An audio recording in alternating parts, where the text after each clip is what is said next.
Onthou, wanneer ons handskrif doen, moet jy jou bes probeer om nie jou hand op te lig terwyl jy jou letters skryf en om aan die onderste lyn te raak. So eers doen ons vir 'n.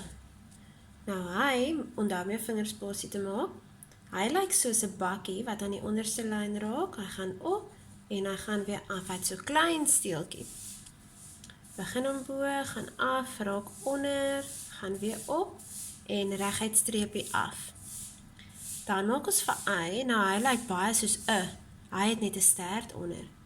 So jy maak weer bakkie wat onder raak, gaan op, nou die stert gaan reg deur daai lyn, tot daar. En jy maak weer bakkie, jy gaan reguit deur vir daai stert. Dan, omdat ons eie stert het, gaan ons nie nou 'n lyn ooplos om ons 7 te maak nie. Ons gaan hom hier teen aan die eie stert begin. So reguit lyn en so 'n bietjie 'n skynslyn af. Reguit lyn, skynslyn af. En onthou, jy gaan jou patrone tot daar aan die einde van die bladsy maak en ook al jou letters en jou 7.